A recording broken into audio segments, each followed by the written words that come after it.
He wasn't in the gym. He wasn't. I bet you that. Come on, man. He wasn't with me shooting in the He might have spent a lot of time at the tattoo parlor.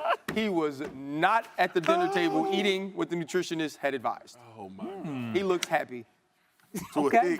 He is thick. He thick. Little Yeah, thick. he's built like a girl Bye-bye. work at Onyx in Atlanta right now on the bottom. Come on now.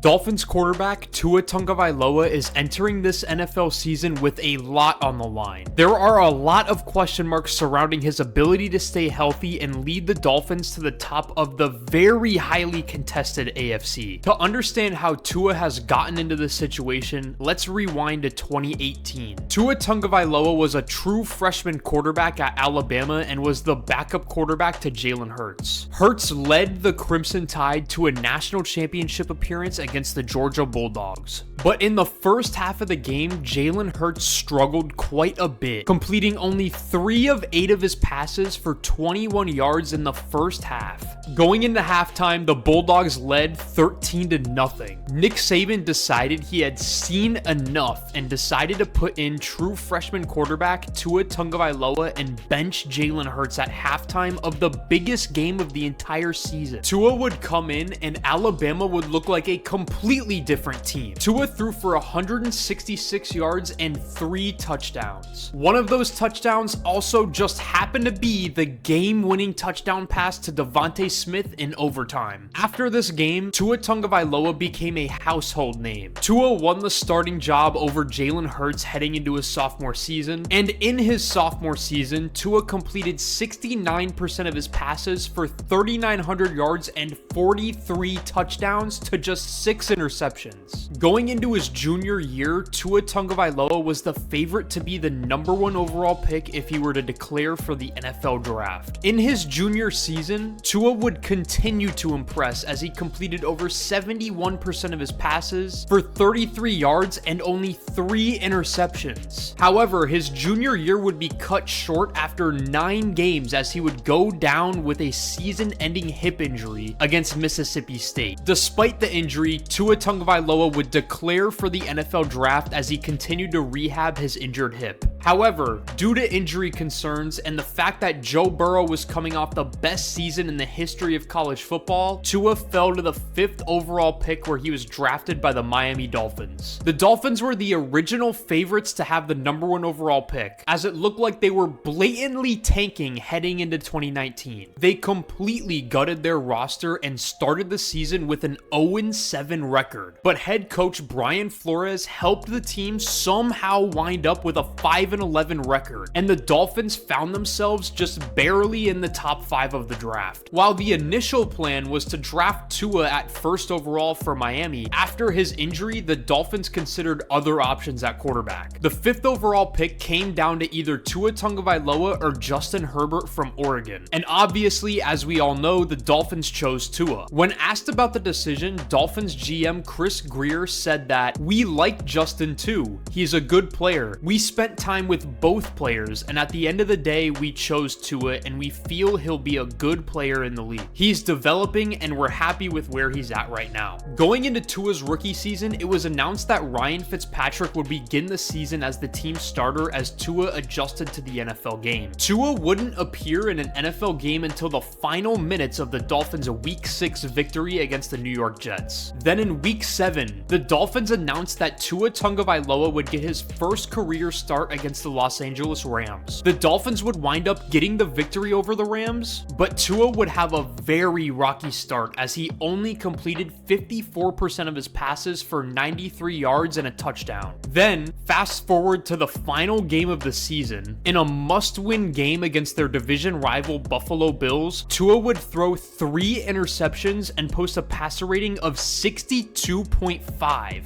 And the Dolphins finished their season in an embarrassing fashion fashion as they lost by a score of 56-26. So after his rookie season, a lot of people were down on Tua, and many were even more frustrated because Justin Herbert, the man who the Dolphins passed on in favor of Tua, had a historic rookie season. In his first season, Justin Herbert threw for over 4,300 yards, which was second all-time behind only Andrew Luck for a rookie quarterback. Then he set the rookie single-season passing touchdown record with 31 touchdowns. It looked like Justin Herbert was an immediate star in the NFL. Even though it may be unfair, Herbert's instant success added a lot of pressure on Tua. Not only that, but heading into 2021, it was announced that Brian Flores wanted the Dolphins to draft Herbert instead of Tua in 2020, and that the Dolphins weren't fully sold on Tua as their starting quarterback. The Dolphins also demonstrated their lack of commitment to Tua by constantly being involved in trade discussions with the Houston Texans for their star quarterback, Deshaun Watson. So going into his second season in the league, it was clear that Tua was already on the hot seat. And once again, he had a rough sophomore season. Tua would suffer from fractured ribs in week 2 and miss 4 games throughout the year. And Tua still had trouble pushing the ball down the field as he ranked 24th in yards per attempt. After Tua's second season, the NFL punished the Dolphins for having impermissible contact with Tom Brady in 2019, 2020, and 2021, as they tried to convince the future Hall of Fame quarterback to play in Miami. So that's another quarterback that the Dolphins have flirted with, just continuing to show their lack of confidence in Tua. So heading into Tua's third season, the Dolphins made a big move by hiring Mike McDaniel and trading for superstar wide receiver Tyreek Hill. These moves would go a long way in helping Tua develop going into his third year. Mike McDaniel helped Tua build up confidence by putting together a 700-play highlight tape showing him that he has the potential to be a good player. And not only that, but Mike McDaniel totally reformed this offense. What was once an offense that seemed like it was built to hide Tua with a play-it-safe mindset, McDaniel was now allowing Tua and this offense to let it rip and try to be aggressive and make big plays. Tua went from 24th in yards per attempt under Flores to 1st in yards per attempt under McDaniel. He was playing with confidence. However, once again, Tua suffered from injuries as a series of concussions caused him to miss 4 games in 2022. And also in the final 4 games that Tua started, the Dolphins went on a 4-game losing streak that nearly cost the Dolphins a spot in the playoffs. The Dolphins made the playoffs, but Tua would wind up missing the game as he was still recovering from his 3rd concussion of the season. So now here we are. We are heading into Tua's 4th season in the NFL. The same injury concerns that have surrounded him for the past 5 years are still there. And there's concerns with how well Tua can play on a consistent basis, especially against top-tier teams. Tua went 2-4 as a starter against teams that made the playoffs last season. This season is going to be crucial for Tua. The AFC is the NFL's most competitive conference. Tua will have to surpass guys like Justin Herbert, Lamar Jackson, Patrick Mahomes, Deshaun Watson, Trevor Lawrence,